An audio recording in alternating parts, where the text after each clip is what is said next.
Ola e un saludo todos os celtistas, todas as celtistas ao longo do mundo. Son Antón García Fernández e falovos como de costume dende Jackson, no estado de Tennessee, nos Estados Unidos de América. Son en Jackson as 2 menos 25, 1:35 e teño aquí a hora do café cunha taza do Real Club Celta de Vigo, porque o Real Club Celta de Vigo deu aos seus siareiros e ás súas siareiras unha verdadeira alegría neste partido, algo bastante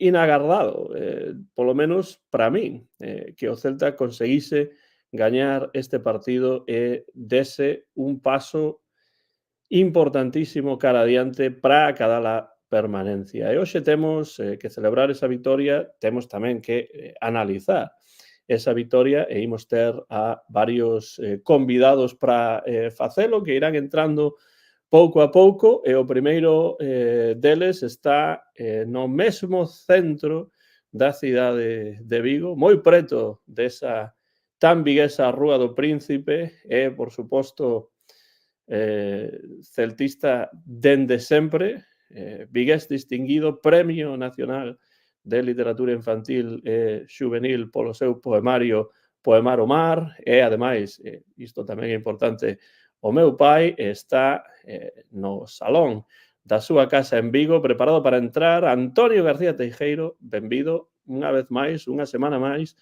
a este Bar Celeste. E, Antonio, celebramos unha vitoria do Celta importantísima. Ola, Antón, pois sí, moi boa tarde. Moi boa tarde tamén para todos eses fiéis seguidores do Bar Celeste que son tan amables, ademais, normalmente coa miña persoa, que lles agradezo profundamente pois o seu agarimo. É bonito poder comentar sen faltar e, en fin, estou moi satisfeito de estar no bar, ao que veño simplemente cando xoga o Celta en Balaidos.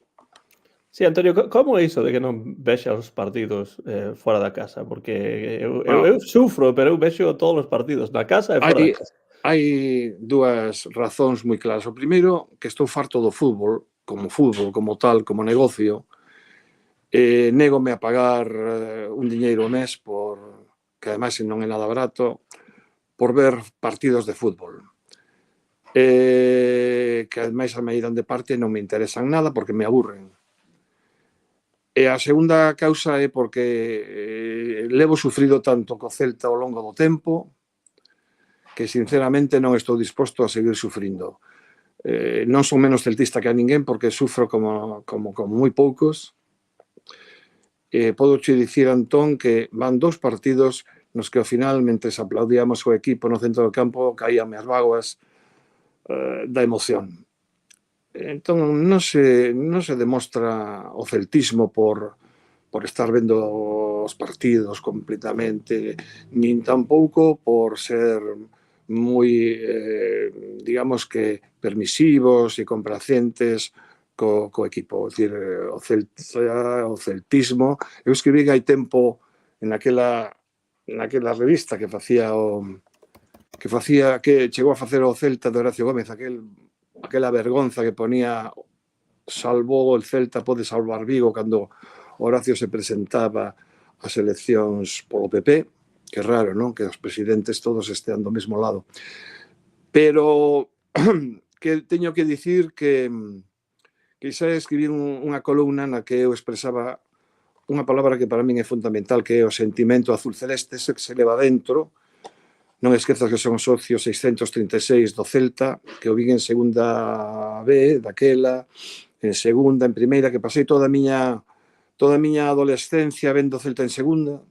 Non era do Madrid nin do Barcelona, non fun nunca do Madrid e do Barcelona, eu era do Athletic de Bilbao por Iribar, porque había que ter un equipo de primeira, pero o meu sufrimento, a miña paixón, foron sempre en función dos resultados do Celta, das penurias do Celta e das ledicias. É moi fácil ser do Madrid ou do Barcelona, porque se non é un ano é outro, gañan títulos, e non sei que me pode dicir a min un equipo de Madrid, pois a min personalmente nada, o de Barcelona a min personalmente non me din nada, non?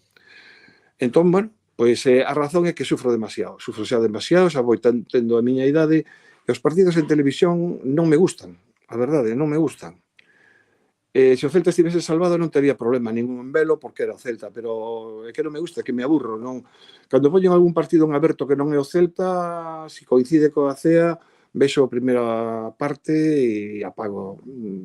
Entón, o fútbol cada día me aburre máis, o fútbol cada día está máis instrumentalizado, está moito máis exposto a negocios e a corrupción. A min o fútbol en sí mesmo, co que é a filosofía actual do fútbol, non é que antes fose mellor, era distinto, pero cada día é terrible, non? Exemplos, a Liga de Fútbol Profesional, exemplo, a Federación Española de Fútbol, son exemplos moi claros, e hai outros dos equipos que se van ao garete por mor de decisións mal tomadas, non? Así que esa é a razón. Non sou menos celtista que ningún que vexa todos os partidos do Celta, senón o sufro, estou vendo outra cousa, estou lendo e estou pendente cada certo tempo de ver como está. Bueno, en fin, hai un enorme amor polo equipo e penso que aí está e non se pode digamos que non se pode xustificar. Eu non estou xustificando en absoluto, non teño nada que xustificar. E ademais no campo síntome máis acompañado co que está ao lado, que tal, é outra sensación, é vivir o fútbol real, non? O fútbol real vívese en vivo. Para o bo e para o malo vívese en vivo. E, bueno, ese é o Celta que eu vexo e estou moi feliz. Sí, penso que iso pasa non só co fútbol, pero con todos os deportes, non? Ver un partido de calquera deporte na televisión nunca pode ser o mesmo Non, claro. que no campo, non? No campo é unha cousa totalmente diferente. E mesmo hai deportes, como o béisbol, por exemplo, que son pouco telexénicos, que na televisión son case que imposibles de seguir de xeito completo, despois no campo pois un pode comprender máis as complexidades dese deporte, pero eu penso que en xeral todos os deportes no campo gañan o 150%, non?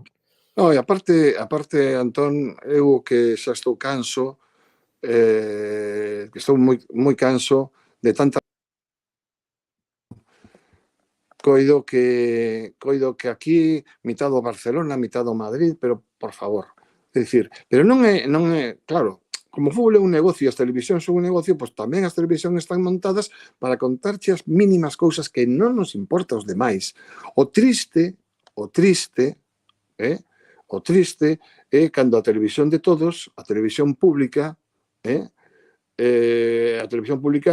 pois tamén entra nesa historia. Non tivese un programa deportivo que eu non vexo, vi en algún momento Estudio Estadio, e todo é Madrid-Barcelona, sobre todo Madrid, porque estamos vivindo nun estado centralista onde realmente os demais equipos non importan, non? Absolutamente nada. É dicir, os 4 de arriba, fundamentalmente o Madrid o Barcelona, o Atlético, e para de contar. Os demais, bueno, van poñendo picas en Flandes.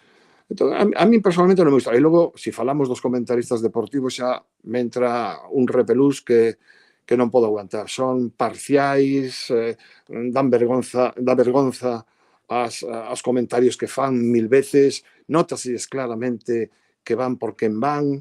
Bueno, en iso teño que decir que os de Gol Televisión son, claro, tampouco televisan ao Madrid, Barcelona, o Atleti, non?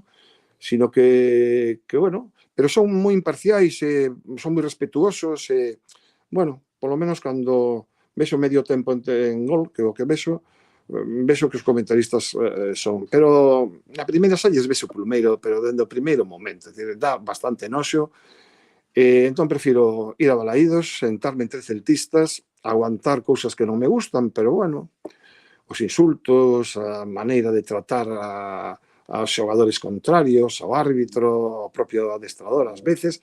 A min esas cousas non me gustan, xa, de verdade, é dicir, creo que o fútbol debería ser algo de concordia e non ser un punto de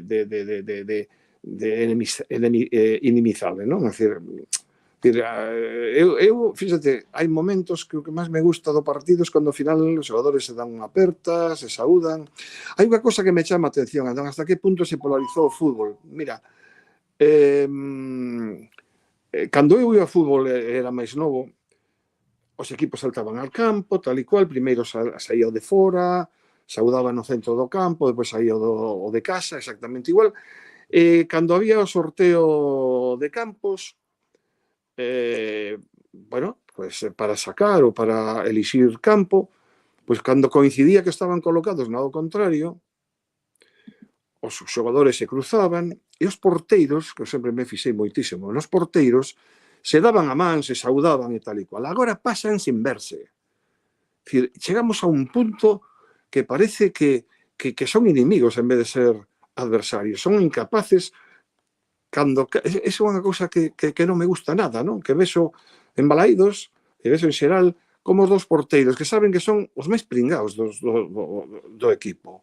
As que máis se lles exixe, xunto co dianteiro centro para que meta goles, e logo non teñen un xesto, é dicir, ainda onte me fixei como Guaita e Jorgensen nin se miraban ao cruzarse, non?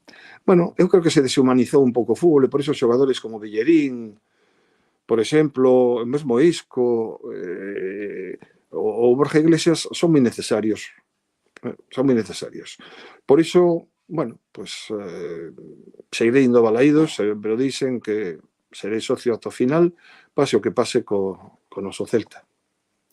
Pois quería dar a benvida a todos os que están no chat, Manuel Seijo, Jairo, Rubén Lomba, Víctor LV, Vicente Javier Zúñiga Fraguas, bueno, e moitos outros que xa están por aí. Algúns deles din que hai problemas, que se corta o directo en algúns intres. Eu non teño constancia diso porque teño o directo tamén noutra ventá do ordenador e funciona perfectamente, pero di por aí Jairo que se baixades a calidade a 144 non se corta. Bueno, agardo que eses problemas non continúen e que podades participar no programa e seguir o programa do xeito normal, pero semella que baixando a calidade a 144, que eu non sei realmente o que é iso, nin como se fai, pero os que sabedes máis de tecnoloxía que a min seguramente saberedes facelo. Pero bueno, moitas grazas por estar aí como sempre. Estamos en directo, 1:47 aquí nos Estados Unidos e en Vigo 7 horas máis, son as 8:47 da noite e xa moi axiña van entrar os vindeiros convidados que imos ter neste directo do Bar Celeste e quería comezar, Antonio, xa que falábamos así un pouco do fútbol en xeral, quería comezar xa a falar un pouco do partido porque foi un encontro que para min foi totalmente inagardado que o Celta gañase e evidentemente hai chaves neste partido moi claras polas que pois o Celta tivo maiores oportunidades de sacar os 3 puntos, como así foi finalmente. Pero antes de falar do partido, realmente de analizar o partido cun pouco máis de profundidade, que é o que agardabas, Antonio, despois desa derrota, desa mala imaxe dada en Mendizorroza, deste Celta na casa fronte ao Villarreal? Ías con medo, con dúbidas? Como Mira, Antón, te achegaches ao partido? eu cheguei ao partido pois moi molesto co 3-0 de Vitoria-Gasteiz e sobre todo chego, e aínda o teño, con medo de que este equipo non funcione igual fora que na casa. O de Sevilla, co Sevilla foi unha cousa así un pouco rara, pero os demais partidos fora da casa a min dame medo. Bueno, non vou contar o Atlético de Madrid porque eu prácticamente o dou por perdido, pero é evidente que eu noto que o Celta precisa de xogar na casa. Está pasando todo o contrario que pasaba con Benítez. Parecía que o equipo funcionaba mellor fora que na casa e agora resulta que ao contrario. Eu ia coa esperanza de que o Celta non perdese. pero non tiña claro, e tal como comezou o partido, moito menos, porque non esquezamos, o Villarreal ten xogadores de moitísima calidade que o Celta non ten. Ten un adestrador que é moi interesante, bueno, ao principio comernos, é dicir, que había unha superioridade absoluta por parte do Villarreal. Eso deixoume un pouco, digamos que un pouco confuso, non? Un pouco desorientado, non? Eu creo que este partido houve moitos partidos dentro do partido. Non hai que ser moi listo para decatarse de que a expulsión de Santi Comesaña e o penalti estúpido que lle fixo Baena a Iago Aspas, pois foron a chave clara do partido. Pensa que o Villarreal dentro do minuto 16 xogou con un home menos. Pois ás veces, con un home menos, xogaba e movía con maior criterio o balón. Bueno, di aí Nurirlo que con Benítez ni na casa ni fora. No, fora hubo partidos, a ver, partidos decentes que non se gañaron de puro milagre e a veces perjudicados como de Girona ou Las Palmas. Non digo que xogasen ben, pero que xogaban menos mal, para entendermonos, fora que na casa. Na casa era un desastre completo. Bueno, dito isto, é unha opinión que respeto, por suposto. Dito isto, hubo moitos partidos dentro do partido. Hubo un principio de partido no que o Villarreal tiña o balón e que comeu as papas totalmente o Celta. Hubo o segundo partido en canto hai expulsión e penalti que cambia todo a favor do Celta. Hai un novo partido que é co Celta gañando 2-1, hai un momento como que se repregan, non é que se repleguen posiblemente, pero o Villarreal apretou, soubo apretar, os cambios fixeron bastante dano, e chegou o empate, e logo hubo ese arreón final do Celta con un Iago Aspas magistral e un Dubicas que marca goles, non? Isto é así.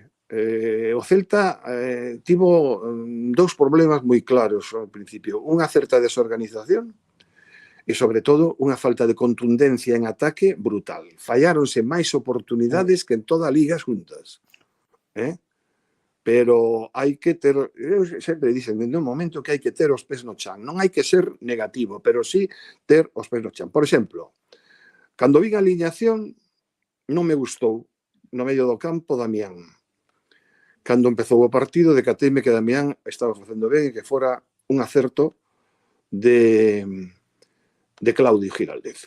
Pero Claudio Giraldez cometeu un erro, dende o meu punto de vista, brutal, que é poñer a Hugo Álvarez de lateral esquerdo. E aí viñeron todos os problemas. De aí chegou o gol e chegaron o maior perigo deles.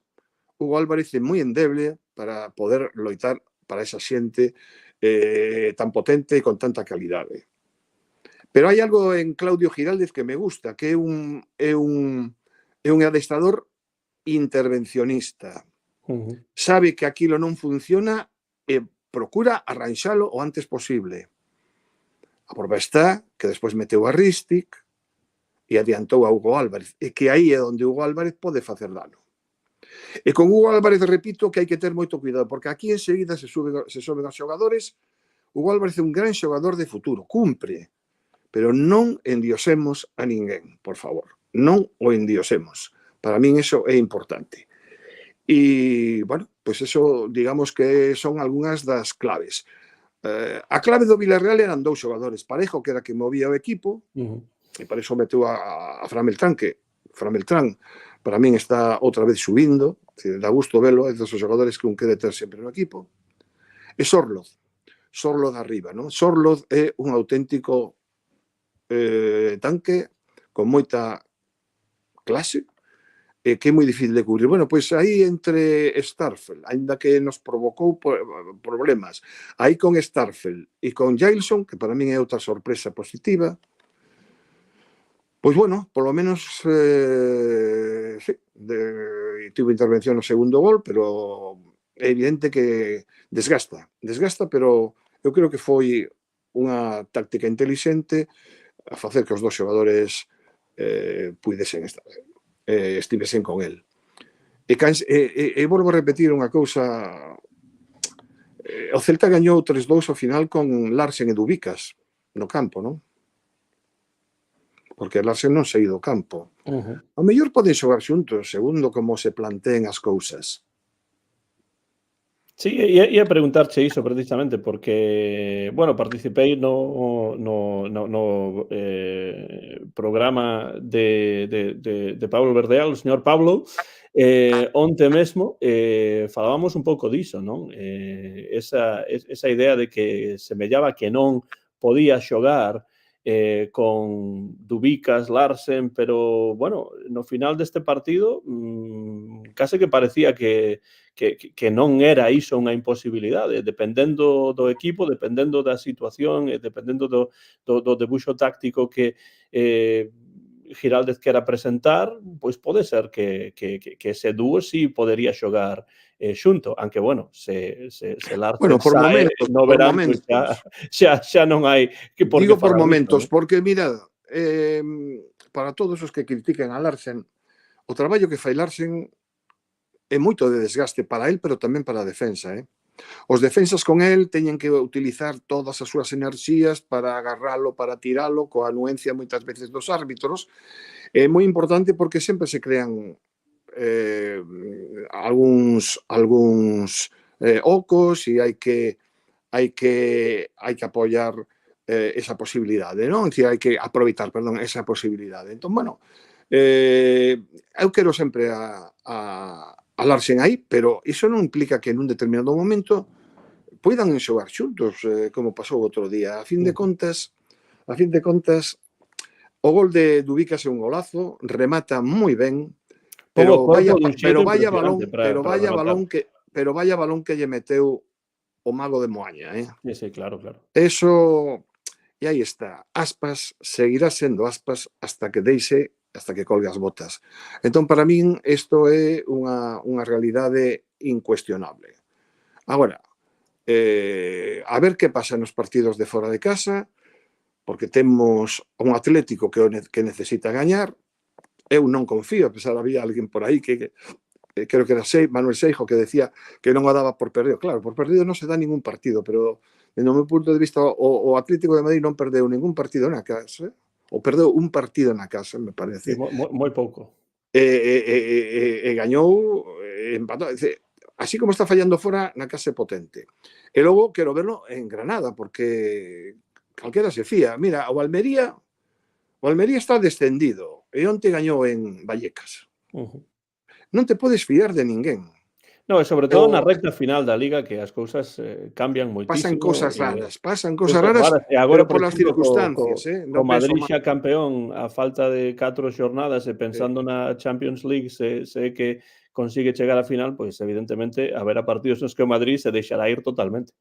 Bueno, o Madrid nunca se deixa ir, Eso que teñen é que non lles gusta perder. E é moi difícil que... Pero o Madrid ahora non nos Non digo por mí, polo Celta No, necesariamente, pero pero en digo que xeral, non nos como afecta. exemplo de... Claro. Non nos afecta. O problema é que Granada outro día gañou na casa. O Granada palmou onte 3-0 en Sevilla e, bueno, nunca se sabe. Pero quero dicir que o Celta ten que salvar isto como sexa e facer unha planificación en condicións para o ano que ven. Pois ten que eliminar xogadores que non achegan nada e facer unha programación dunha vez por todas en condicións. É a enésima vez que o dicimos, que o Bar Celeste o pon nas ondas, ou na onda cibernética, e hai que acometelo dunha vez por todas. Eu teño esperanza, unha vez máis, un pouco insenuo, de que este ano polo menos se fagan ben as cousas. Se fan ben, pero saen mal, vale. O malo é cando se fan mal, o normal é que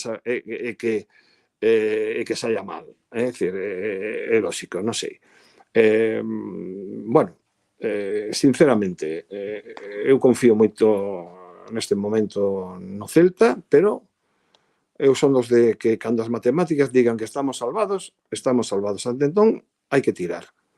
E sí, e hai que, efectivamente, como di Marcos Varela, hai que facer saídas, hai que fichar e subir a xente que poida achegar cousas, e hai que darlles a Garcés e a Marián pois unha oportunidade sin esquecer nunca que quen fichou realmente a Benítez foi Marián. Pero eu xa o teño perdoado. Eu creo que están a facer algunhas cousas ben, pero sobre todo quero que fan as cousas ben a hora de pensar no equipo que ten que andar unha liga complicada de 38 partidos en primeira división e hai que facer as cousas con sentido, vendo que se precisa e desfacéndose de xogadores que non achegan nada e que están aí. E outra cousa que saquei en limpo antes que non necesitamos a Bamba para nada, sinceramente. Bamba xa o adestrador dixo claramente outro día non saiu nin uns minutos e onte nin o convocou. Bueno, porque realmente é un xogador que está cobrando moito diñeiro, que viña cunhas expectativas e que non as conseguiu baixo ningún concepto. Sí, o de Bamba é realmente pois, un misterio para min realmente como é posible que Bamba nin con Benítez nin agora con Giraldez pois levante cabeza e faga o que agora está agardaba o peor. celtismo del. Non, é que agora está peor. É que agora o non sae, como lle pasou outro día, ou vai a grada, a bancada, como lle pasou outro día, non? Así que hai que entender as cousas desa maneira, non? É dicir, hai que poñer xogadores que hai que ter xogadores que aporten algo de calidade ao que temos. E logo dar oportunidade a xente que o merece que estea na canteira. Non por ser canteirán ten que xogar no Celta, nin que subir. Pero sí se poden ir metendo pouco a pouco. Hugo Álvarez é un gran xogador, é un rapaz moi novo, pero non lle pidamos máis cosas das que realmente pode dar. Xa dá bastantes. Non o poñamos de lateral porque entón baixamos a moral. Outro día, onte, estivo francamente frouxo. Por qué? Porque é moita responsabilidade, porque nos estamos xogando moito diñeiro e moita non sei, decir, nos estamos xogando moito, non? Entón, Hugo Álvarez está aí, está xogando, pero que xogue onde ten que xogar. E cando non está en condicións, fora. Cambialo por outro, dalle outra oportunidade e estar aí hasta que é moi novo, é que o que me dá medo é que é moi novo, a verdade, Así que Pero bueno, iso é algo, Antonio, que eu penso que o adestrador Claudio Giraldez pois non semella ter problemas en facer isto. Hai xogadores que xogan un partido, despois van ao banquiño, despois voltan un par de partidos despois. Realmente os 11 que está a sacar Giraldez pois son bastante diferentes en canto a presenza de diferentes xogadores. Non necesariamente no debuxo táctico en todos os casos, pero sí que lo hai debuxo moita táctico tamén, rotación. Bueno, en algúns casos sí, pero hai moitas rotacións sobre todo dos xogadores. Cando fixo os cambios, se pasou claramente un 4-4-2. Sí, eso está claro. Pero moi claro, no campo víase perfectamente, non?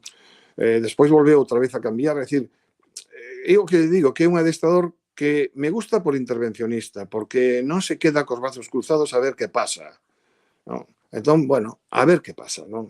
Dicir, aquí é importante darlle tempo, darlle o que pide dentro das súas posibilidades, sempre en consonancia co club, e intentar facer un equipo serio, un equipo que poida estar en primeira división sin estar sufrindo como estamos sufrindo cada ano, que isto cada día.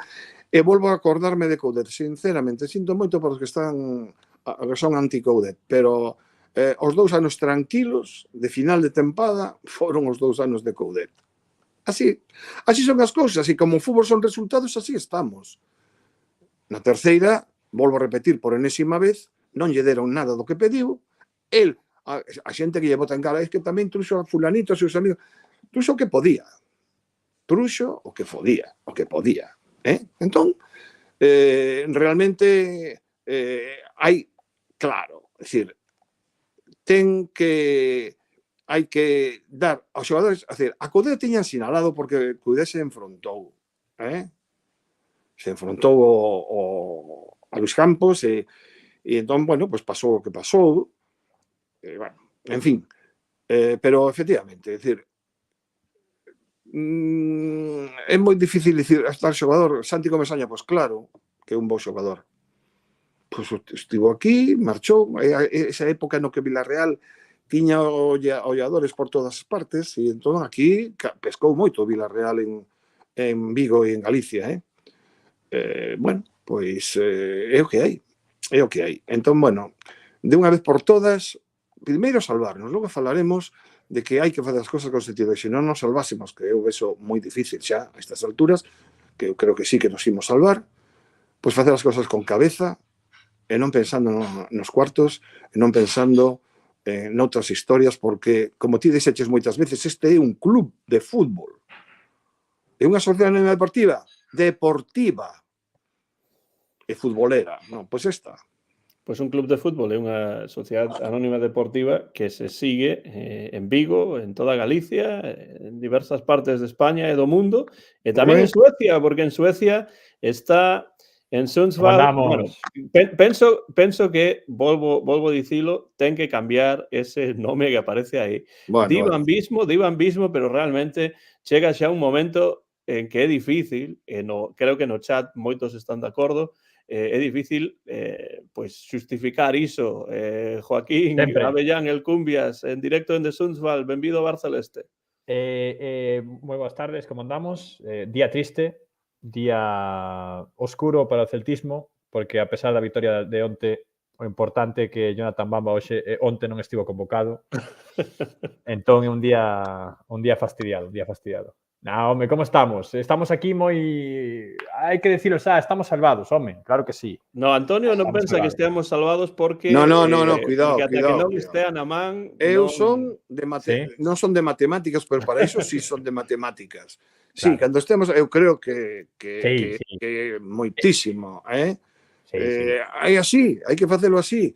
Non podemos botar o carro antes dos bois, poñer o carro antes dos bois. Pero estou convencido que sí, pero hai que demostralo, Sería unha remontada histórica do Cádiz, Eu creo que este ano xa estamos salvados, a pesar do noso xogo, do noso nivel durante moitas xornadas, Bueno, por aquí andamos. Eu creo que o partido de onte é un partido moi condicionado polos erros do rival, unha cousa que pode suceder. Claro, acostuma a sair cruz, non? Somos nós os que solemos facer as cousas mal, pero se o Villarreal regala unha expulsión, un penalti, non imos decir que non. Villarreal, que dende a chegada de Marcelino fixo unha puntuación de Champions, O rival que tiñamos onte non era ningunha broma. Era un rival de moita entidade bueno. Pero eles se suicidaron. Sí. Eles suicidaronse, está claro. Eu escoitei a Marcelino despois do partido. Logo podemos debatir sobre Bamba con Vicente. Eu defendo a Bamba diante de quen sexa. Pero bueno, non. Eu non contes comigo para... Xa sei. Non. Bamba hai que largalo. Bamba non é o xogador que precisa o Celta. Bamba foi un bluff. Foi un bluff completo. Este ano foi un bluff completo. Está a ser un bluff, porque o ano non rematou ainda. Xa sabes que pois ainda que faga 2 partidos ao final, é un bluff. O foi un bluff ao longo do tempo. Eu son de Vigo, nacín en Vigo, eu son galego, pero por parte de pai eu son da Mancha. En este caso eu sou o Quijote de Bamba. Eu seguirei defendendo a Bamba ata as últimas consecuencias. Sí, e pareceme moi ben, pero eu non entrarei xa nesa discusión. Non, xa sei. Decía é que non teño nada que debatir con Bamba, entendes? Non. Bueno, o caso que decía, escoitaba as declaracións de Marcelino, e Marcelino decía, non, é que cando estábamos 11 contra 11 dominábamos o partido, Bueno, que tivo Aspas unha ocasión para marcar, que marca 9 de cada 10 veces, e o gol os goles que marcaron onte o Villarreal, madre mía, parecía... Eu non vin ese acerto dende o Manchester City, da Champions. Sí, pero golazo, marcou aí a defensa estivo un pouco lenta, Sí, o segundo gol, no primeiro un zapatazo impresionante. É un fallo de Jailson, o segundo, un pouco xa se estaba vendo que non había basculación hacia a esquerda, e estaba dicindo, cuidado esta esquerda, efectivamente, recibiu Guedes, e vamos... Tenemos que falar o partido que fixo Sorlozonte, mama. Increíble. Menudo partido. O mellor 9 deste ano, increíble. Sí. O mellor 9 que vin eu contra o Celta en moito tempo. Pois eu tamén, estou totalmente de acordo contigo. Para min neste partido, o que a min realmente máis me me preocupaba era o feito de que o Celta creaba múltiples ocasións, pero non marcaba ningunha. É o que te O decía. Pau, o Longueiro, o Paus. porteiro Jorgensen, que é moi bon porteiro, pero que realmente en algúns casos o Celta tamén pois tivo oportunidades de marcar, pero faltaba potencia, faltaba colocación, e despois tamén está que Jorgensen é un bo porteiro, pero houbo moitas oportunidades que o Celta non marcou, e iso en moitos casos págase moi caro no fútbol. Por sorte, pois as cousas non foron así, e sobre todo esa chave que dicíamos antes de xogar pois durante prácticamente todo o partido cun xogador máis. Iso, claro, hai que aproveitalo, e moitas veces o Celta non o aproveitaba, pero no partido de onte, in extremis, pero sí que o aproveitou. Eso está claro. Sí, sí. Bueno, claro. No, Antonio, di. No, eu xa falei moito. Nada. No, eu decía que, claro, que a diferencia, pode ver a diferencia de nivel do equipo cando o Villarreal ten, como decían no chat, 3 ocasións e marcan 2 golazos. Comparemos bueno, mellor non comparar, non quero comparar a ninguén con ninguén, pero bueno, a ocasión de Guedes, como definiu contra o primeiro Pau, bueno. E logo a ocasión... Sí. Claro, que Guedes é un xogador contrastado, Guedes é un xogador europeo. O sea, Guedes non é...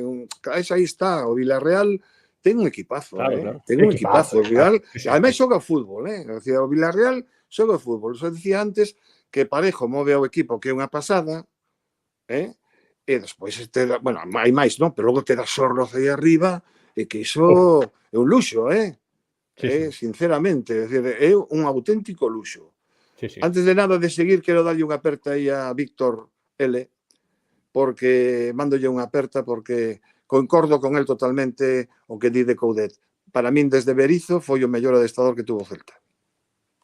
Sí, bueno, sin contar ahora a Claudio... A mostra é moi pequena. Que hai que darlle tal e ten que desenvolver. E estou moi feliz de que sexa o adestrador do Celta. Pero para min, despois de Berizzo, Coudet foi o tío que mellor soubo sacarlle partido a este equipo. Pero podemos falar xa, ainda que sexa moi cedo, de que votar a Benítez e traer a Giraldez foi un acerto. Iso creo que está claro. Totalmente. Iso está claro. E todo hai que dicilo, porque foi unha decisión que non recordo que falábamos no bar, non o tiñamos tan claro, e demostrouse, creo, que foi a decisión acertada. E agora o problema xa non é se foi acertado ou non. O problema é se foi tarde ou se puido facer antes. Sí. Claro, ese sería a discusión, pero non paga pena. Non. Aparte, penso que non. Tamén en Vigo temos ao noso convidado final de hoxe, que chega os micrófonos do Bar Celeste dende Galicia, e o noso amigo Mon Catalina. Mon, sempre un placer que esteas no Bar Celeste, e sobre todo nunha ocasión na que imos celebrar 3 puntos que ben poden valer unha permanencia, non? Sí, señor, que tal? Encantado de saudarvos, como sempre. A verdade é que o Celta acaba con nós, Totalmente. Que necesidade. Mira, Mon, solamente para dicirche os nervios que pasei, que ao final, cando lle estábamos aplaudindo os xogadores no medio do campo, me caíanme as vaguas. Sí, da emoción. É que eu penso que, non sei se é dun tempo a esta parte, non sei que coincides conmigo, Antonio, ti que estás en Balaídos todos os domingos, sei que Antón bueno, o resto da xente que soía ir a Balaídos, bueno, non teñan a oportunidade agora de comprobar como é o ambiente, pero penso que dun tempo a esta parte, non sei se polo Estadio Novo, pero hai moitísima máis emotividade. Non sei se tamén é porque, claro, cada tempada é a cara de can, non sei se Joaquín ti ías a Balaídos hai anos, entendo que sí tamén, pero a emotividade que hai alrededor de cada partido, de cada, incluso na previa, pon a pel de galiña. A previa é algo que bueno, que ten unha pel de galiña, efectivamente, non se pode explicar mellor. É algo impresionante. Eso, antes, era outra historia, totalmente. É que o fútbol era tan distinto, tamén había momentos de emoción, pero agora é algo increíble. E sobre todo de medio tempo para aquí, non? Porque, e estou de acordo contigo, Mon, en que esa bancada que fixeron xoga moito a favor para iso, E cando fagan a outra, o campo vai ser outra historia. É dicir, todo influe, evidentemente, porque se é por as cuestiones externas ao fútbol, non. Está claro, exacto. É o que ia dicir a continuación, que é unha das pouquiñas cousas que bueno, que te fan pensar que melloramos nese senso, non? Que o que é o que chaman en Estados Unidos a experiencia de xogo, a experiencia de non sei como se en inglés, seguro que Antón sabe mellor que a min, seguro non. A experiencia de xogo é moitísimo máis placentera agora que hai uns anos, non? O ir a Balaídos é moito máis especial. Non sei se porque nos xogamos moitísimo nas últimas tempadas, sempre estamos aí co coitelo nos dentes, pero a verdade é que é moi emotivo. E, por suposto, nun partido con tantísimas cousas como sucedeu no Celta Villarreal, todavía máis, non? Porque escoitaba agora as vosas verbas e efectivamente o Villarreal é tremendo equipazo. Tremendo equipazo. Para mí, un dos mellores que pasou por Balaídos, estou seguro, sen quitarlle méritos a Giraldez e o Celta, estou absolutamente seguro de que se non é pola expulsión de Comesaña non teríamos opcións de gañar o partido. Non sei se de puntuar, pero dende logo o Villarreal dentro do primeiro minuto fixo ese dono do partido. Totalmente, é o que decía eu, que hubo moitos do balón tremendo. Houve moitos partidos dentro do partido, é o que dicía eu antes, non? E aí empezou. Primeiro era un partido diferente, a expulsión hubo outro, cando matemos o segundo gol é outro, e ao final, en fin, efectivamente. Eu solamente quería dicir unha cousa sobre este tema. Sobre o tema de emoción, non? Sobre o tema de emoción. Os últimos anos de un individuo que prefiro esquecer, que se chamaba Manuel Fraga, choraba por todo. O medo que me dá a min é que empeza a chorar por todo tamén. Non, decir, choro porque pero Antonio, este equipo fose así, tan dentro de tantos anos, que me provoca unha emotividade que poucas cousas me provocan xa. E iso é a máxia do fútbol. Antonio, eu podo dicirche que se fose así, esa sería a única cousa que terías en común con Manuel Fraga e Barne. Pero bueno, eso, por eso que ás veces, como di moita xente criticando, foi, total, 22 en pantalón corto dando unha pelota. É moito máis. Eso é moito máis que iso. Unha reducción absoluta do que o fútbol é e significa. Entón, bueno, pois nada, perdoa que che Non.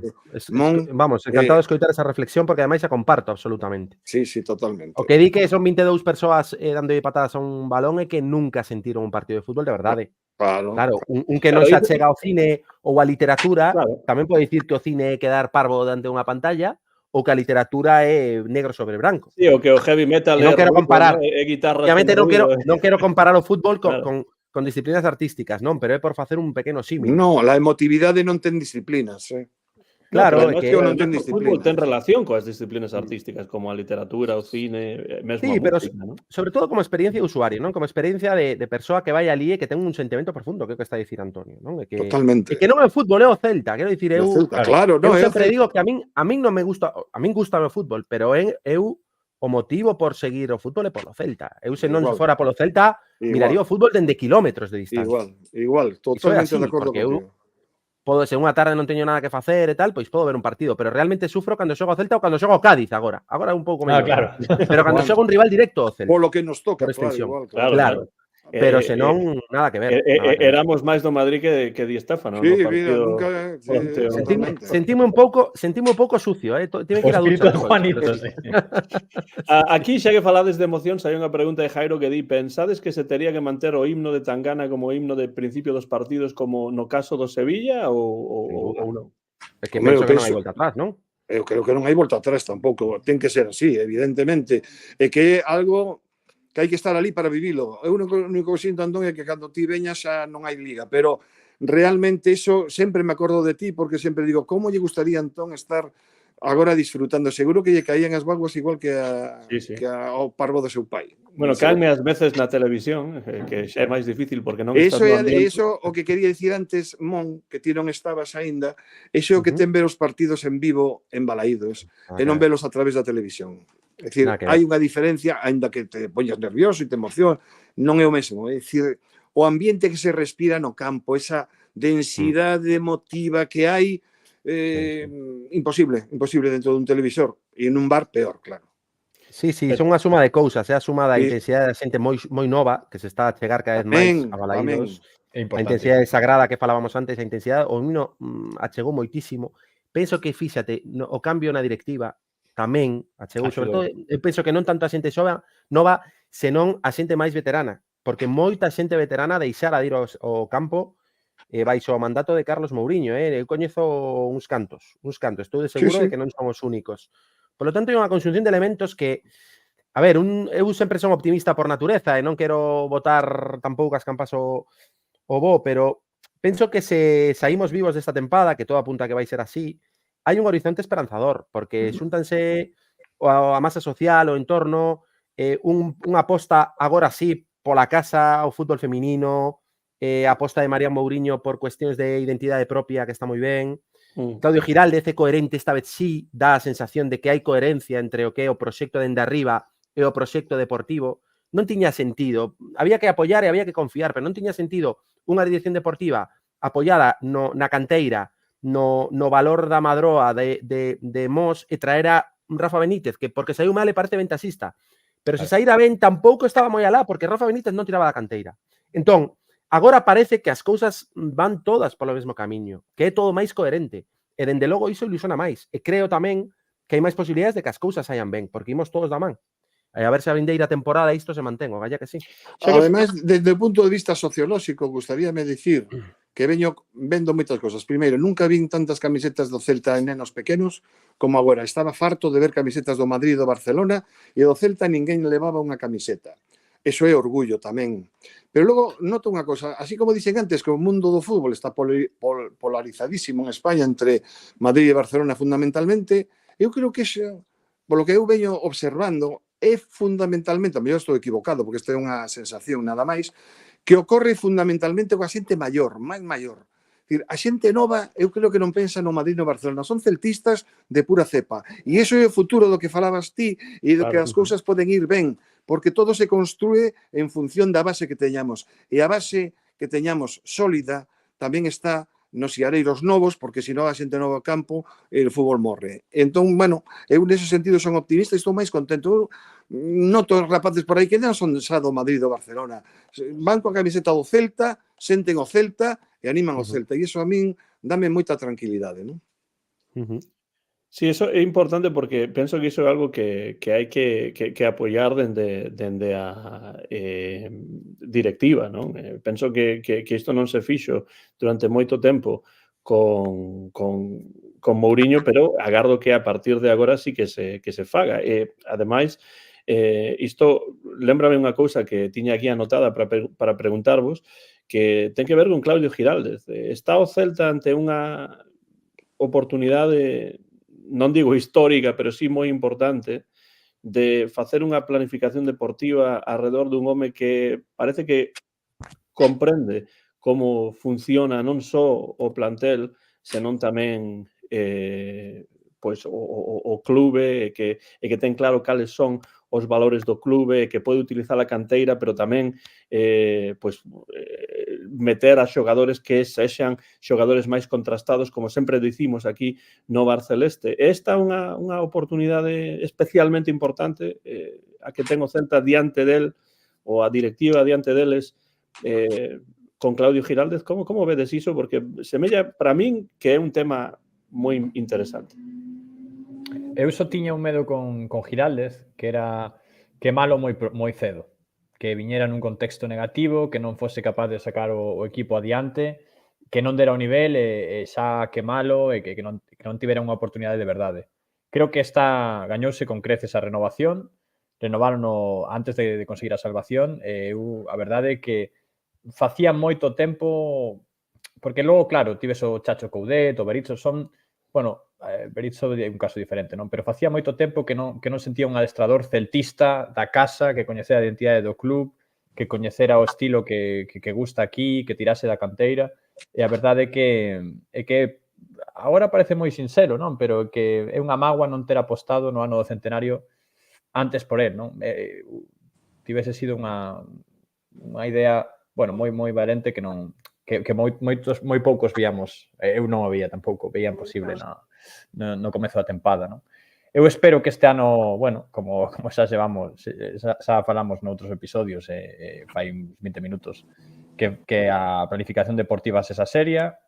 Eu creo que imos facer un par de ventas importantes e que con esos cartos, ademais de pagar o finiquito de Benítez, bueno, hai certas posicións que temos que reforzar para ser un equipo realmente asentado que non este sufrindo ata a última xornada. Eu Mon, xa Antonio? falei dese tema, Sí. non? A Eu xa ver, falei dese tema, entón mellor que fale Mon. A ver, Giraldez, eu penso que a análise sobre Giraldez hai que esperar todavía, Claro, non claro. quero tampouco pensar que por estes partidos que está a facer Giraldez, que obviamente son positivos, porque o ratio de puntos frente a Benítez está aí, é indiscutible, e sobre todo a valentía, pero eu o que me gustaría resaltar é que un proxecto ten que mirar as raíces, o que dicía antes, non? Ten que verse reflectido na cuestión sociolóxica, o que comentábamos Antonio Maiseu agora, non? Na cuestión sociolóxica. A ver, ti, Claro. que clube representas? Este clube que raíces ten detrás, que apoio ten detrás, en que se basea ese apoio? E o apoio do Celta é que eu me lembraba e comentaba con meu irmán, non? Outro día. Eu cando era cativo, cando tiña 12, 13 anos, lembro que o que pedía a xente eran fichaxes. O que ilusionaba a xente era o típico brasileiro do Corinthians ou o típico xogador escandinavo que se apelidara Inski, porque todos tiñamos na nosa cabeza, era un pouco a sensación esta de autosenreiro, de autoodio, non? De que por apelidarse Iño NH, non Ñ, ou Inski, serían mellores que os do Celta turista daquela, non? Hoxe en día iso mudou radicalmente, é outra cuestión que marca unha diferenza entre a nosa xeración e a nova. Hoxe, o que verdadeiramente ilusiona a bancada, isto non ten dúbida ningunha, é sacar rapaces da canteira. Fixádevos a implicación que hai cando sae Damián, cando sae Sotelo, xa non digo nada cando sae Aspas ou cando sae Carlos Domínguez, cando sae Claudio Giraldez, o clamor que houbo que María Mourinho non tivo outra que poñer a Giraldez. É que non tiña outra. Porque o clamor en Balaídos era tremendo. Entón, eu quero ver coherencia. Non quero un presidente ou un presidente ou un director deportivo que só teña como guía o que pense a bancada, porque tampouco é isto, non? Pero ten que haber unha coherencia entre o que é o clube, o que son as raíces, o que é o escudo, o que é a historia do equipo e o proxecto que levas a cabo. Sobre todo porque vimos de invertir moito diñeiro, moitos cartos tempo atrás nunha cidade deportiva e nunha estructura, non? Da canteira. Caramba, pois o máis lóxico parece pensar que o adestrador teña que ser unha persoa que mire cara dentro. E isto está a acontecer agora. Independentemente de que logo no campo haxa cousas que ti como afeccionado e como un dos 20 e tantos mil adestradores que imos a Balaídos todos os fins de semana, pois te gusten máis ou te gusten menos. Que iso vai pasar con Giraldez. Iso seguro que vai pasar. E haberá xente que critica a Giraldez máis adiante, igual algún de nós, e iso forma parte da natureza do fútbol, non? Pero por fin parece que as pezas empezan a encaixar, non? E que hai un proxecto verdadeiramente que se distingue por afouteza e corazón, non? Por unha parte, a fouteza de ir cara adiante, non estar colgados do longueiro, acomplexados, que veña a Real Sociedade e que deixes o teu xogador insigne no banco e que te metas atrás porque xa dis na rolda de prensa que non podes competir coa Real Sociedade. Por favor, a fouteza. E logo corazón. Corazón, que é mellor que un adestrador da casa para levar o corazón do escudo do Celta no peito, non? Entón, a min me gústame e ilusióname por esa coherencia, non? E por esa valentía, ese orgullo de sacar a Damián de titular. Por que non? É que ben o fixo, rapaz. Sí. Pois o banquillo porque tiña unha amarela, pero senón estaba a ser dos mellores. Por que traemos sen quitar méritos os demais, que tampouco quero desmerecer a ninguén, pero por que traemos xogadores como de la Torre ou como Doutor, puidendo dispoñer de Damián ou de Sotelo? É que esa é a primeira pregunta que teñen que responder os directores deportivos cando se faga a planificación, porque a vista está que logo cando saen ao campo que dan a talla máis que suficiente. Sí, eu estou de acordo. Eu estou de acordo basicamente co que estás dicindo, evidentemente. Considero que con Berizzo, para min Berizzo era un adestrador que sentía o Celta, foi xogador, Sí, eu creo que estaba absolutamente identificado co que o Celta significaba. O que pasa que xa todos sabemos o que pasou. Considero que Claudio Giraldez a min ten que, o equipo ten que demostrar co tempo maior solidez fora da casa, espero iso del, e espero que funcione. Bastante está facendo con sacar adiante todo isto. Por exemplo, co que dicías ti, Mon, con relación a outro día. Eu cando vin a alineación a Damián de titular, non me gustou. Dixen, por favor, isto paseo para... Penso sempre pensando no rapaz, Isto para el va a ser un marrón, ou hai que gañar a un equipo tal. Despois, non tiven menos que aplaudir a decisión, porque Damián estivo fenomenal no campo, Eso é fundamental. E logo, houve unha cosa que tampouco me gustou de Claudio Giraldes no planteamento, que foi esa colocación ao Golver de lateral esquerdo. Aquilo foi unha autoestrada terrible. Sí, o primeiro tempo foi tremendo. Pero como dixen tamén, e iso aí está no haber de Claudio, Corrixiu. exacto, é dicir, é un adestrador, dixen antes, intervencionista.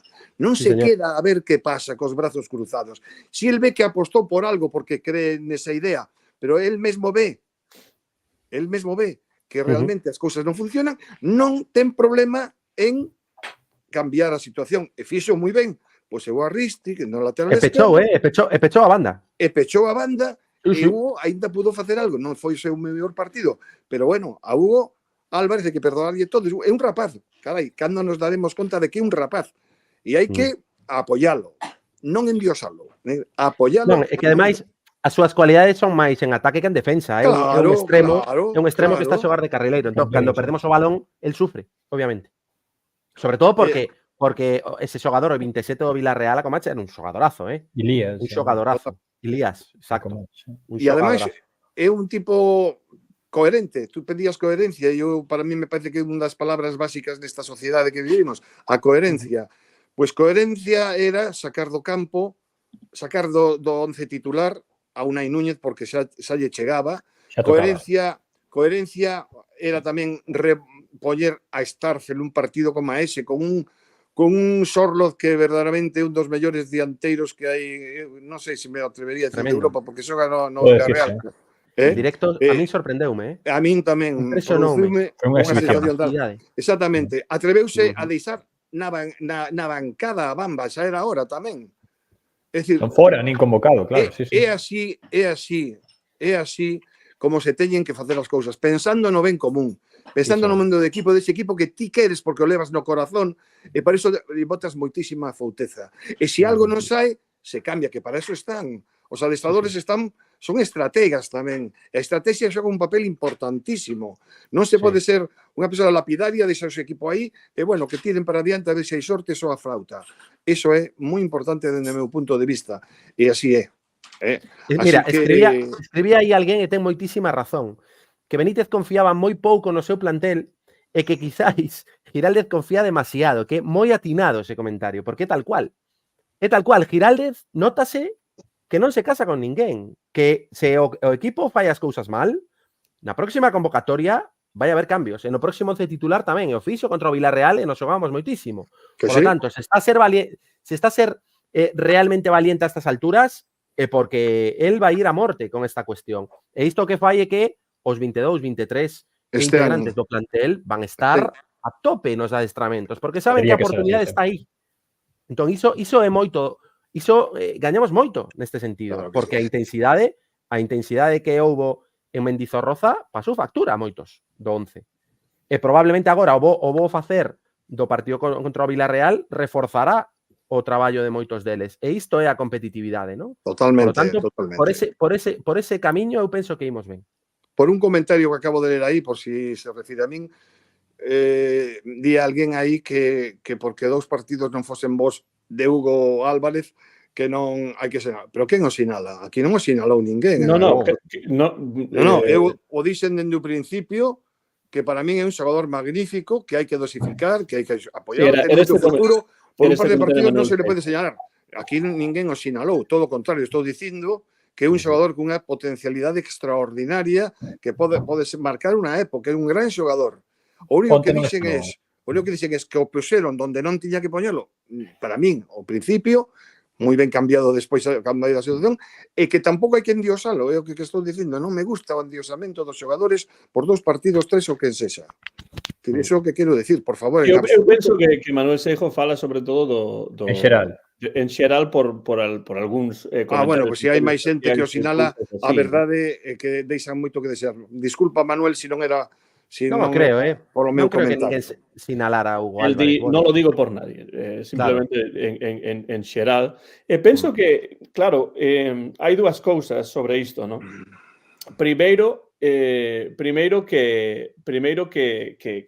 temos Pois un comentario por aquí que eu vía anteriormente, que estou a buscalo e que vou a toparlo rapidamente, creo que era de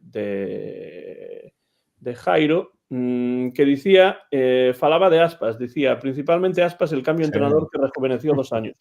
Eu penso que está claro que co cambio de entrenador, Aspas ten unha sente unha ledicia que non sentía anteriormente e, dende logo, estou de acordo con Jairo en que Aspas é a medida da situación do Real Club Celta. Se Aspas non está contento, o Celta non está contento. Se Aspas está contento, o Celta está máis contento. Pero, ademais disso, había un comentario aquí de Víctor que dicía notase que estamos eufóricos da victoria, pero non pasou case tempo do descalabro de Mendizorroza. No chan. Bueno, o que eu quería dicir sobre iso é que realmente no caso de Giraldez, eu penso que en xeral na vida pois vai haber pois subidas e baixadas, picos e tal. Entón, penso que hai que achegarse a Giraldez como a todas as demais cousas, os xogadores, e despois xa noutros ámbitos da vida tamén, pensando que non todo vai ser un ascenso que vai ser directo, ¿no? Vai haber cambios, problemas, subidas, baixadas, etc. E penso que con Benítez dicíamos lo mesmo, ¿no? Que, bueno, pues hai que agardar, verse, pero claro, despois tivo moitísimos partidos Benítez para presentar algunha cousa. Eu que presentou, a min non me gustou particularmente. No caso de Giraldez, penso que hai que ter paciencia, pero comprender tamén que vai haber partidos como a de Mendizorroza e vai haber partidos moito mellores. Eu creo que non estamos eufóricos. Eu personalmente non estou eufórico. Eu estou contento. Eu eufórico non, eu estou contento. Estou contento. Eufórico non. Porque unha das miñas máximas sempre é tranquilidade e os pés no chan. Pero estou moi contento. Unha cosa é estar ilusionado e outra cosa é estar eufórico. Son cosas moi diferentes, Mon, eh? Pero fíxate, Antonio, que eu tiña pavor a esta xornada, porque para min, o que comentábamos na grada, eu teño ali compañeiros de grada que só os coñezo máis que a moitos membros da miña familia, porque levamos ali 15 anos falando uns cos outros de fútbol, non? Claro.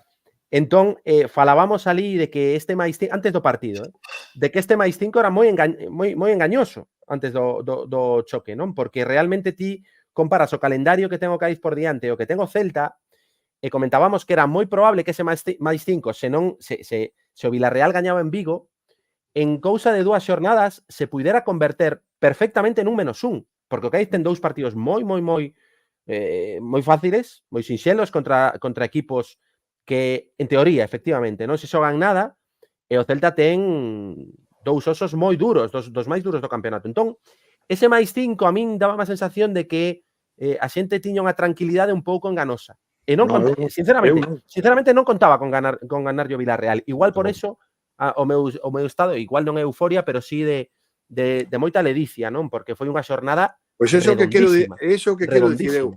A palabra euforia é unha palabra semánticamente moi exagerada. É dicir, eu eufórico non estou. Pero di Víctor Antonio que o dicía en sentido positivo porque era unha xornada clave pro Celta. Sí, pero eu estou moi contento e estou de acordo totalmente co que di Mon. Eso non cambia, son cuestións semánticas única exclusivamente. Eu estou moi contento, pero temos que ter os pés no chan porque vas o domingo a Madrid, palmas 3-0. Sí. E se póñense a 5 e logo ven o Atlético de Bilbao e os irmáns Williams nos pintan a cara e empiezan os nervios outra vez, porque onte, non sei se notastes, pero o equipo estaba en tensión, había unha tensión, deixaron todo no campo, pero ao mesmo tempo había unha tensión tremenda nos xogadores.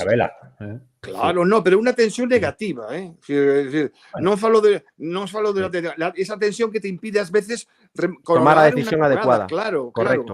A tensión sí, pero a tensión partido típico de final de liga era. Sí. Claro, porque porque eso mismo que decías, Timón, eles sabían perfectamente. Claro, pero navegaran totalmente, naufragaran en Mendizorroza. Eu penso, Antonio, que sí, que a tensión notouse moito, dende o principio do partido e despois, especialmente, despois do empate a 2.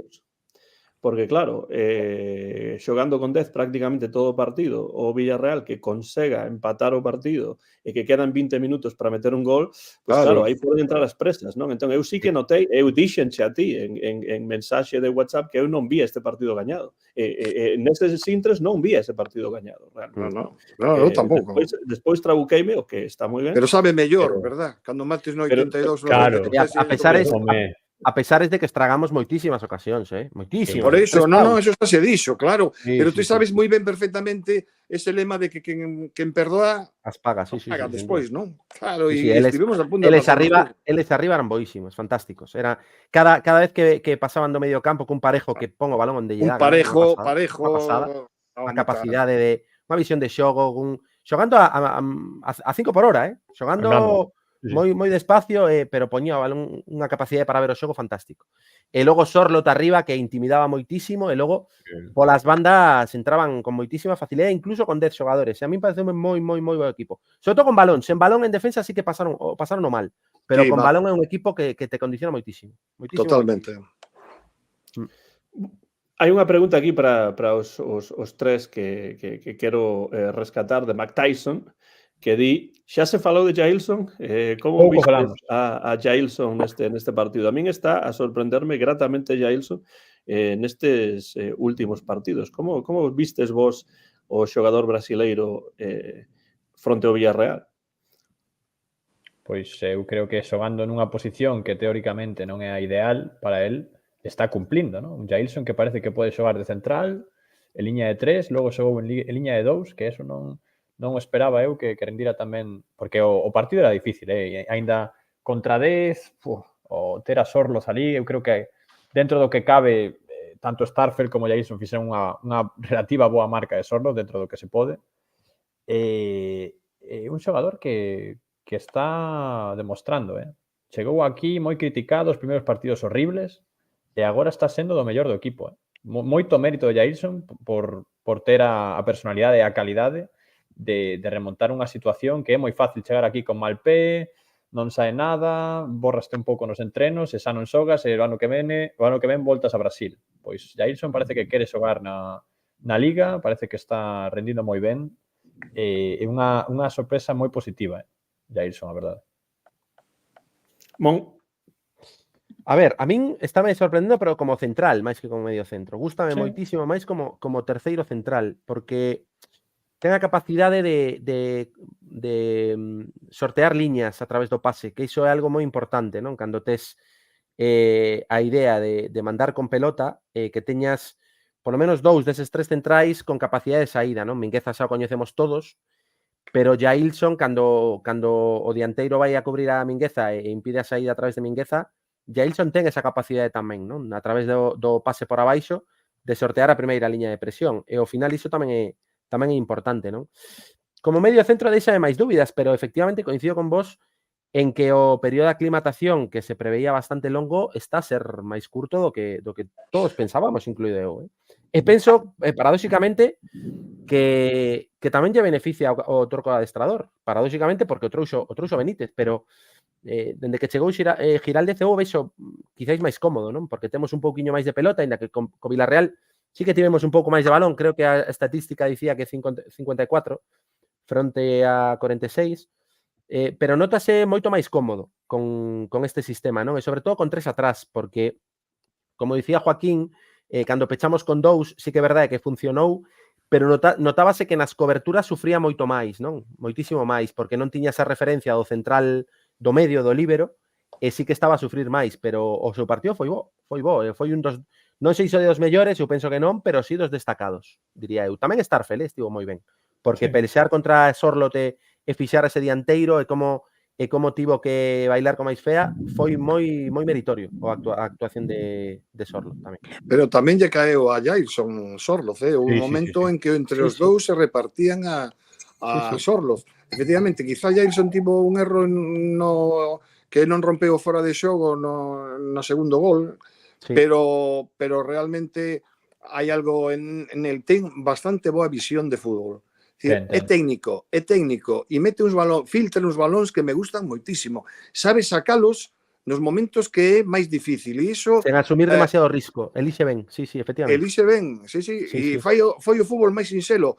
Está dándolle o equipo un certo equilibrio e así teño que dicir claramente que eu fui un detractor de Jailson ao principio, que non fun co Tucu. Cando o Tucu veu, eu son dos poucos que apoiaban o Tucu cando todo o mundo lle asubiaba. Pero con Jailson teño que recoñecer que me pareceu un bluff. Bueno, me teño que comer as palabras e de sabios e rectificar. Aquí ninguén tampouco palabra divina o que dicimos, trabucamos. O único que non me equivocou non me trabuquei foi con Bamba, pero por lo demais teño que recoñecer que con Jailson estou moi contento de velo tan contento xogando él e tan ilusionado. A verdade é que estou moi satisfeito. Ademais, nós encantados de trabucarnos neste caso. Totalmente. Eu encantado, Así, claro. E eu tamén me quería trabucar no de Bamba, pero non me deixou. Logo podo facer un ensayo. Quería trabucarme, Joaquín. De verdad, Joaquín. Quería poñer o bambismo 2. 2.1. O mismo cuadrado, sí. Teño aquí un guión, ensayo, e titúlase Pola defensa de Jonathan Bamba. Verémonos nos tribunais. Está claro, Joaquín. Que ten 4 páxinas, non? Bueno, sí, hombre, claro. Ou iso, Joaquín, ou está claro que en Sundsvall non hai nada que facer, porque sentarse a escribir unha defensa de Bamba, pois... Está aquí, está redactada. Dicías outro día, ademais, que había unha festa latina de cumbia que sí, aí. Iso que facer, non escribir defensas sobre Bamba, porque realmente este ano é algo difícil de defender. Dá tempo a todo. Bamba, por certo, un dato. Bueno, non é un dato, é que estive vendo ao postpartido. Eu cheguei a pensar, por que o deixou fora? Será porque está adestrando mal, por actitude, por tal? Bueno, ti lees en Twitter, lees calquer cousa, non? Chamoume a atención, estaban entrevistando, non sei se era... non lembro agora, Beltrán, Aspas, bueno, estaban entrevistando e chegaba Bamba, chegou o vestiario por ali e púsose a bailar cos compañeiros e tal, non sei que, pois é que por actitude non ten pinta de que sea un xogador tóxico nem nada así. Logo, no rendimento no campo, bueno, eu só quero decir que gustaríame velo nunha temporada dende o principio con Giraldez. Esta temporada, o ano que ven non vai estar no Celta. Non quero enganar a ninguén. Só é un bambista, pero non vai estar no Celta. Bueno, nada. Bueno, hai quen pensa como Manuel Seijo que a lo mejor se queda outro ano e nos calla la boca a muchos. Bueno, pues o Gallás... Bueno, a mí, non, desde logo a mí non me calaría a boca. Eu falo por esa temporada. Sí, non se vai quedar. Ademais, se ano que ven quedase e xogase de maravilla, sería o primeiro en aplaudir, pero aquí o que estamos dicindo é as expectativas que levantou no seu momento a súa fichaxe, ademais unha fichaxe cara, porque no punto de vista de soldo, logo os resultados que deu. Se quedase un ano máis, se me demostra no campo que ten o que pode demostrar, eu estaría encantado. E non sería trabucarme, sería recoñecer que... cambiar, sí. Claro. Pero non ten pinta. Ademais, eu creo que xa ten 2 xogadores ademais, que eu creo que vais a fichar algo para esa posición. Creo que igual volve un bello coñecido como Iker Losada. Creo que tanto Suedberg como Álvarez están por diante agora mesmo na rotación. Suedberg que... Eu non creo que Claudio o vaya a sentenciar, Eu penso que o tema é que aquí chames como te chame... É importante, sí. Claro, que iso é moi importante. Penso que Claudio iso ten moi claro, porque xa no Celta B o facía, Xa no Celta B se tiña que tirar do C. De feito, Damián hai, creo que 2 temporadas ou 3 estaba xogando no Gran Peña. Sí. E apareceu como xogador do Celta B a todos os efectos. Había xogadores por diante que na categoría na primeira federación tiñan moitísimo máis peso, como Víctor San Bartolomé, que logo se mancouse, pero Damián xogou con todos os galóns dentro do primeiro minuto. Penso que con Claudio está a pasar o mesmo. Que van bater a súa oportunidade? Seguro. Carles Pérez ativo. Xogou, agora non lle tocou contra o Villarreal, volverá, pero eu penso que é un adestrador, e el o día así, e confía nesa maneira de ver o fútbol, é un adestrador de 22 xogadores, non van a ser nin 11, nin 12, nin 13. Serán 22 e ás veces incluso máis tirando do filial, porque ademais coñece moi ben, tanto o Celta B como o Celta C. E iso está ben, e penso que os xogadores o teñen máis que asumido que non haberá xogadores de, salvo 2 ou 3, os indiscutibles, que Claro. penso que son Aspas, Beltrán e pouco máis, de 37, 38 partidos nunha tempada, pero o resto, moita rotación, moita competencia e moitos cambios no minuto 45, 46 para, nesas lecturas das que falábamos antes, cambiar os momentos do partido en función do que suceda, non? En este senso, eu quero abrir un melón, se me permites, Antón, polo xogador Dubicas. Pareceme unha cousa increíble a capacidade que ten para sair do banquillo e revolucionar os partidos. Porque outro día, contra o Villarreal, onte, tocou 2 balóns, un pase de gol a Larsen nunha parede fantástica, e o segundo foi para dentro. O sea, que a efectividade que está a ter Tasos Dubicas é unha das boas noticias da tempada, a pesar de que estea xogando poucos minutos, pero está a ser decisivo nos momentos que aparece. Mon, ti non pensas que poden chegar a xogar xuntos os dous?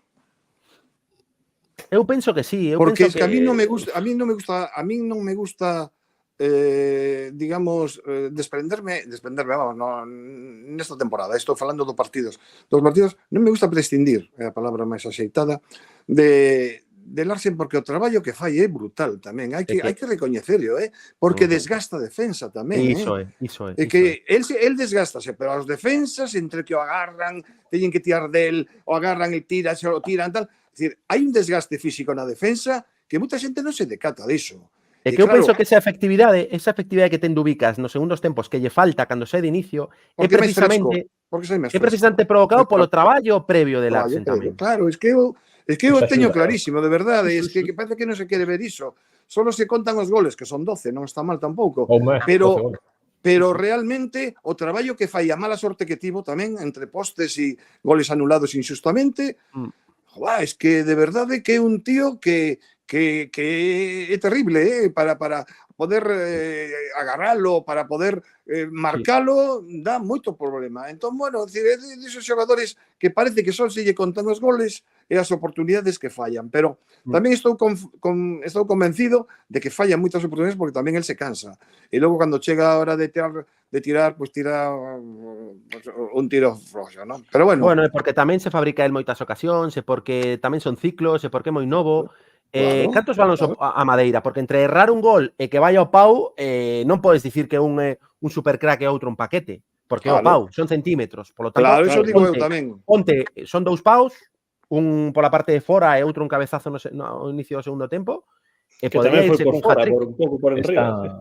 Exacto, polo tanto, para mí Larsen, a mí me parece un grandísimo xogador, daríame pena, eu penso que todo apunta a que será traspasado este verán, polo buraco económico que deixa o amigo Benítez, pero bueno, a ver, ás veces toca facer isto, toca vender e haberá que apandar con iso, pero escoitachedes, ven agora a colación do tema, escoitachedes o rumor de que o Betis e a Real están moi interesados en Larsen?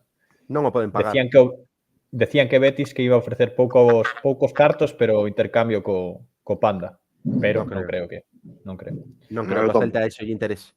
Creo, Sí. Non, eu o lín hoxe pola mañá, que tanto Real Sociedade como Celta querían estar interesados en Larsen. Ahora veñen os rumores, claro. Sí, bueno, Larsen fai moito traballo sucio.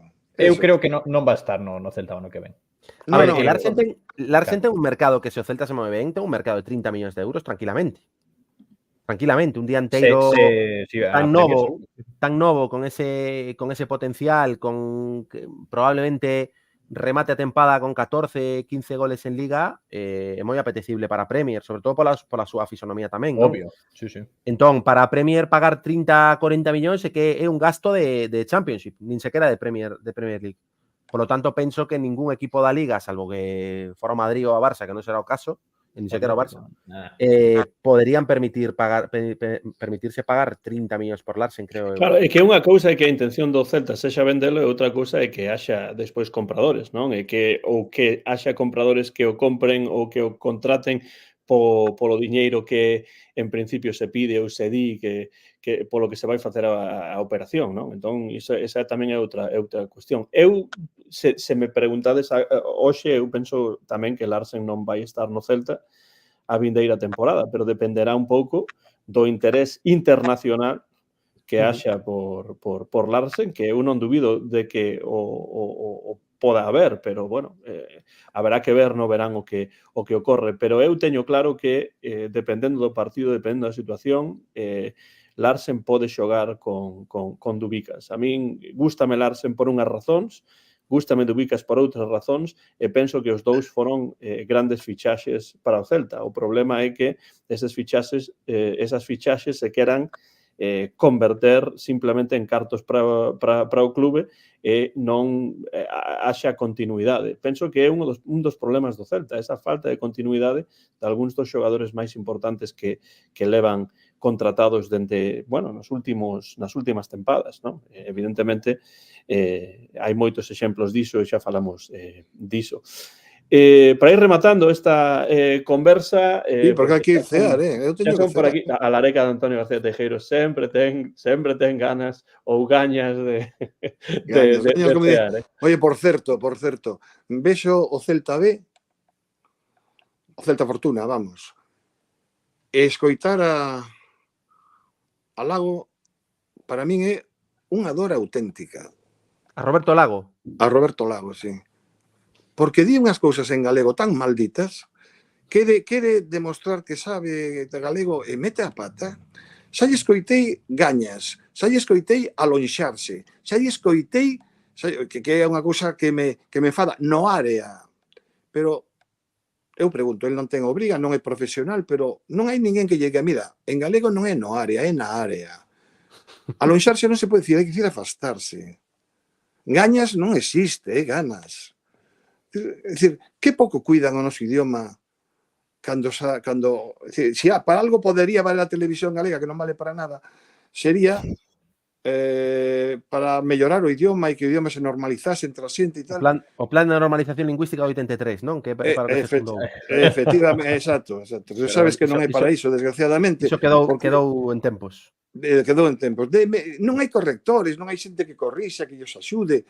De verdade, Bueno, isto era unha aparente, pero tiña ganas de dicilo públicamente e xa o dixen, porque se o vise por aí hasta lle dicía algo, mira, Roberto Lago, no que di non está mal, pero non o podes dicir un pouco mellor, non por nada, sino por dignidade do idioma. Todos nos equivocamos, pero xente que está continuamente e pagado polos nosos impostos na telegaita, a verdade é que é terrible. Bueno, dito iso. Bueno, na televisión de Galicia están máis pendentes do deportivo que de estas cuestións. Iso está claro, Iso que eu non o tiña, así, sempre foi un contrario a escoitar esas cousas, pero cada día comprendes que sí. Esta parte, na miña opinión, é moi evidente. Sí, sacaron as caretas, pero de mala maneira. Sí. E iso que estaban en Primeira Federación, Mira que outro día suspender a programación normal na Primeira Canle para poñer o partido do Deportivo Cuarenteiro e van facer o mismo o próximo partido. É impresionante, é como a televisión. Sobre todo polo agravio comparativo con outros equipos como Racing de Ferrol, por exemplo, que están unha categoría por enriba. Claro. Ou mesmo co Lugo, ou co Celta Fortuna, que tamén está aí pendente do ascenso. Cando estaba de primeiro non lle puñan un partido, eu me fixei un día, que non televisaban o partido, televisaban o partido do Deportivo. Eso é terrible. E logo na televisión, é como na televisión española. Ti crees que se pode perder a televisión para poñer un partido de Nadal na Primeira Canle, un partido sen ningún interese, e ali estaba o Rei, ali estaba o alcalde de Madrid, ali estaba toda esta chusma. E realmente se pode poñer un partido dun torneo de Madrid, porque é Madrid, o puñeteiro centralismo, se pode poñer un partido en Primeira Canle que non é unha final, porque, bueno, se esa final, depois decir, bueno, españolismo, tal, a final. Un partido de oitavos ou non sei que en fin. E logo na Televisión de Galicia, no En Xogo, programa mítico da Televisión de Galicia, tremendo o equilibrio de tempos. É que iso é increíble. Adícalle tanto tempo ou máis a análise do Deportivo, Primeira Federación, que a análise do Celta en Primeira División. É que é para velo, é para miralo. Eu non o vexo, non encendo para nada. Pero que é unha falta de non sei, de vergoña e de principios absoluto. Cando o principio que sempre rexiu as retransmisións da Televisión de Galicia era a equidade en función do resultado deportivo. Cando o Celta estaba por enriba do Depor, empezaban co Celta e logo o Deportivo, logo cambiaban cando o Deportivo estaba por enriba do Celta, logo volvían mudar. E agora que hai dúas categorías eu non digo que o Deportivo teña que ser un equipo residual, porque o Deportivo ten unha masa social que hai que respectar tamén. Vaya por diante. Claro que sí. Pero o que non pode ser baixo ningún concepto é que ti, como afeccionado ao Celta, e moitísima outra xente que vende fora, tendes que ver, por certo, e con isto remato, recomendo vos que miredes o Inside que hai, sabedes, isto que fai a canle do Real Club Celta en YouTube, que despois de cada partido en Balaídos fan unha especie de reportaxe de como foi o partido. Inside Real Club Celta. Non me falas dos autobuses, non? Non me Dos autobuses da xente que vende fora. Que chegan casi ás travesas. Impresionante. Mira, sai unha testemunha polo Día da Nai que veñen todas as semanas, todas, sen falta, dende Cedeira, dende un pobo máis ao norte de Cedeira, que tardan, creo que dixo 3 horas en autobús, unha barbaridade. Cada domingo cos seus fillos, traéndoos a Balaídos para ver o partido, semana en semana. Esa xente tamén é o Celta. Claro. Esa xente hai que coidala tamén. Claro. Porque a min cando se di Celta Vigo, non, Celta Vigo, por suposto que Celta de Vigo tamén, pero hai que coidar a cor azul celeste da bandeira galega que levamos na camiseta. Sentimento azul celeste, que digo. E toda esta xente que vende fora, a min me parece dun mérito tremendo. Hai moitísimas peñas de fora, de Burela, de Cedeira, de sitios afastados completamente da xeografía galega, e que veñen ata Balaídos todos os fins de semana, que é un plan prácticamente de fin de semana, vira Balaídos. É fantástico, ten un mérito extraordinario. Sí, totalmente. Bueno, en resposta a algo que di en algunhas persoas por aí, que o noso acento falando galego é bastante castelán, bueno, se falades por min, pode ser. É que ten que ver, iso. Déxame rematar. Que ten que ver iso? Se falades por min pode ser, eu non falo galego inscrito. Se é unha cidade no centro da cidade de Vigo, aposto por lo galego, que acento queren que teñas? Que poña o que quero dicir con iso é que cando eu falo galego, pois evidentemente notase que eu non falo galego diariamente, porque claro, dos Estados Unidos máis de 20 e tantos anos, pero bueno, Mon, Antonio e Joaquín, eu falo sueco, non é o caso, non é o caso, pero bueno, simplemente para rematar. Temos un problema neste país, perdón, temos un problema neste país coas linguas, así nos vai, logo nos informes PISA do coñecemento. Falar as linguas, intenta falar o mellor que saibas, que non pasa nada, non teñamos complexos por falar linguas, esa túas, esa outra.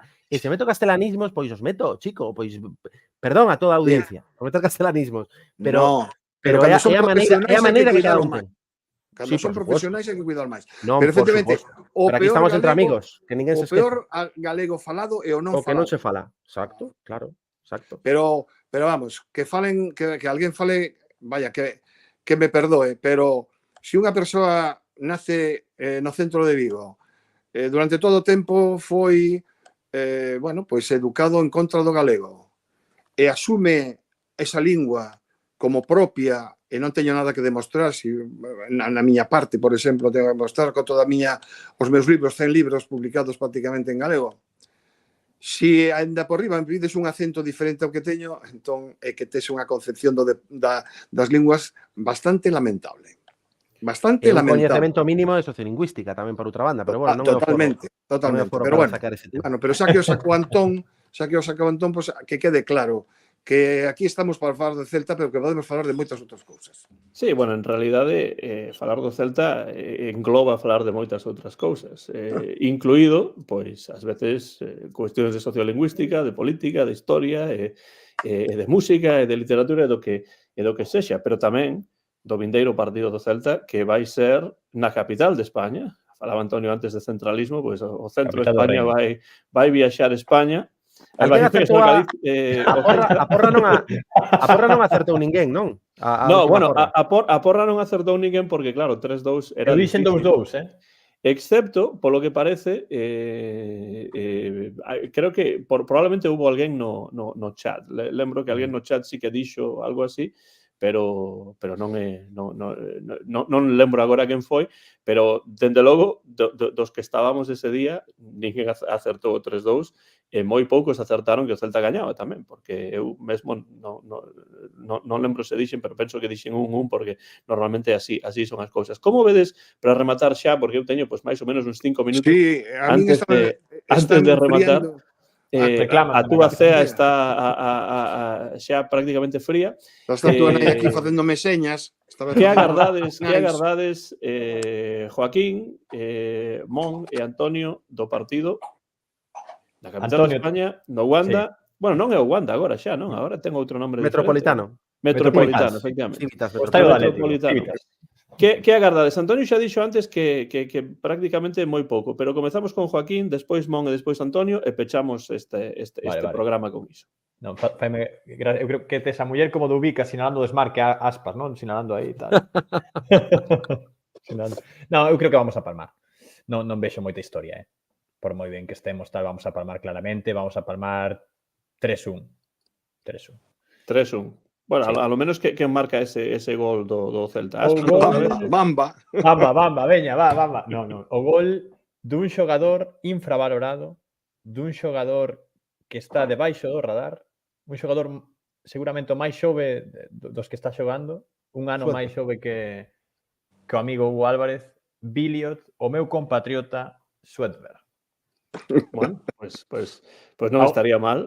Sería un gol máis para Svedberg, que ademais marca goles importantes, aunque claro, perdendo 3-1, pois ese non sería tan importante. Mon.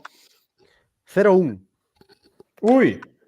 Victoria do Celta e, por suposto, animamos a todos os celtistas que estean no chat a que dean a súa resposta tamén. Que resultado?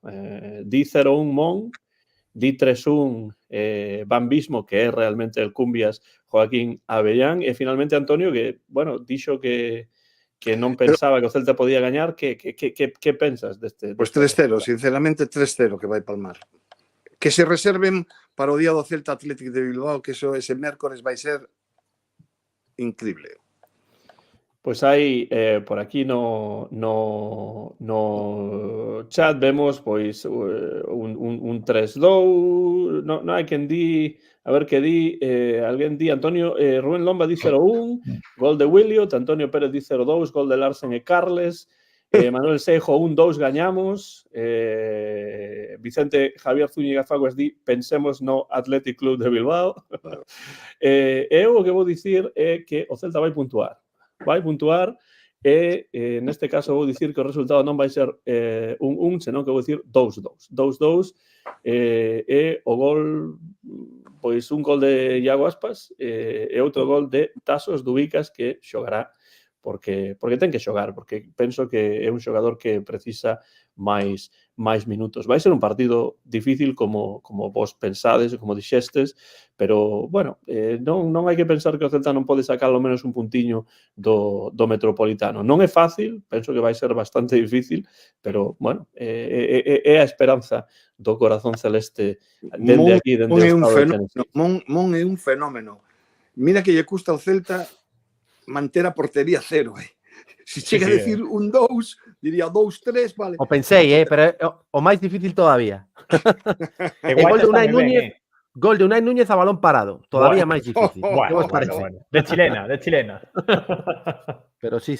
A ver, mira, estaba eu pensando cando estaba a falar Antón que sairemos ao campo sabendo outra vez o resultado do Cádiz. Do ¿no? Cádiz, Entonces, se o Xetafe nos bota unha man, sairemos un pouquiño máis relaxados a xogar o fútbol e quen sabe se a partir diso poder dar unha sorpresa, non? Pero é francamente moi complicado, está claro.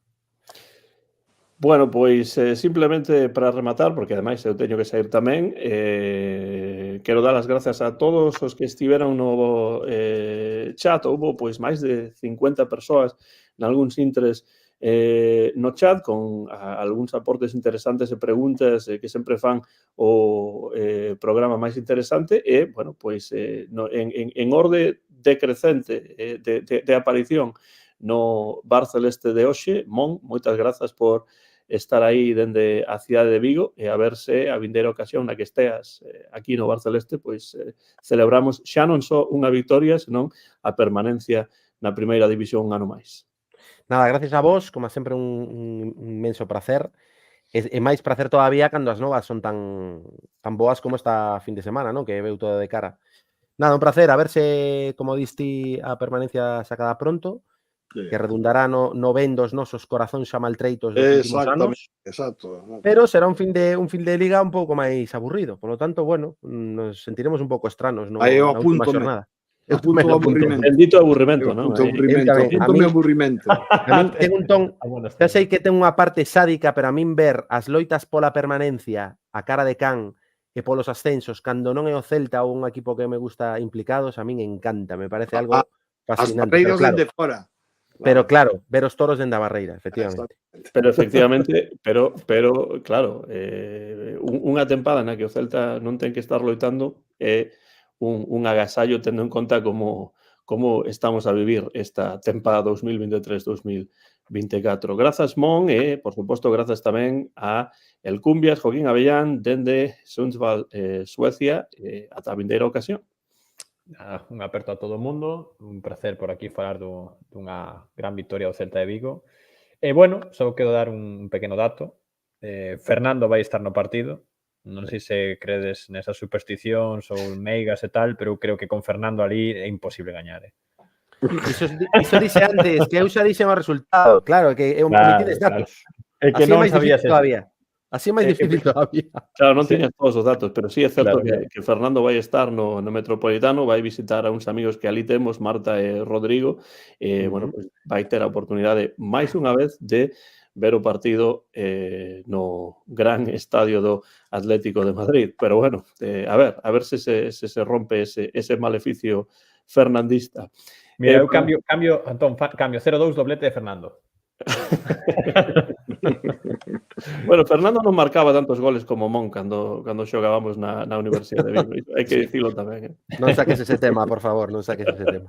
Tiñas calidade, Mon? Tiñas calidade ou que? Sí, calidade, sí. Galicia, calidade, sí. Bueno. Pero tampouco había que ter moita calidade para xogar nese equipo, la verdad, que hai que dicilo. Pero Mon sí que a tiña, Mon sí que a tiña. Insisto, non saques ese tema. Vale.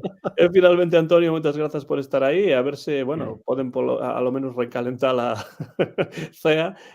Bueno, agardamos na vindeira ocasión aquí no Bar Celeste. Pois nada, para min é unha satisfacción sempre confrontar ideas e falar da nosa paixón que é o Celta. Sinto moito neste programa que non estivese Fer para picalo, pero non pode ser, entón mala sorte. Bueno, é un placer de verdade, tanto cos contertulios como coa xente que participa no chat, que son realmente maravillosos. Nada, gracias, Antón, e sempre que poida estarei aquí. E rematamos esta hora e 37 minutos de directo do Bar Celeste con ese berro celeste para axudar o Celta nesa viaxe ao Metropolitano. Eu vou deixar esa pelota a botar e vos podedes gritar, podedes berrar o ala Celta. Preparados? Preparados. Coma sempre, o de sempre. ¡Ala! Celta!